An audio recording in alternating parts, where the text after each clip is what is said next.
ஸ்ரீ காஞ்சி மகா பெரியவர்கள் முதல் தரிசனம்.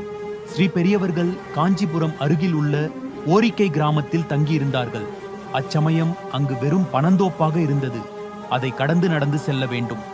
எனக்கு அப்பொழுது சுமார் 10 வயது இருக்கும். என் தாய் தந்தையாருடன் தரிசனத்திற்கு சென்றிருந்தோம். ஸ்ரீ பெரியவர்கள் என்னை அழைத்து, உன் தந்தை என்ன கொண்டு வந்திருக்கிறார் என்று கேட்டார்கள். நான் கேட்டு சொல்கிறேன் என்று கூறி தகப்பனாரிடம் முறையிட்டேன். அந்த நாளில் ஸ்ரீமடத்தில் தமுக்கு என்று சொல்வார்கள். 10 ரூபாய்க்கு ஒரு தேங்காய், வாழைப்பழங்கள் ஒரு மரத்தட்டில் வைத்து கொடுப்பார்கள். அன்று தமுக்கை வாங்கி பெரியவர்களை வந்தனம் செய்தோம்.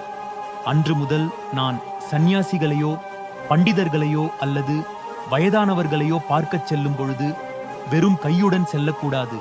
கல்கண்டோ திராட்சையோ தேங்காயோ அல்லது பழங்களையோ வாங்கிச் செல்ல வேண்டும் என்று தெரிந்து கொண்டேன். ஹரஹர் சங்கரா, ஜெய் ஜெய் சங்கரா.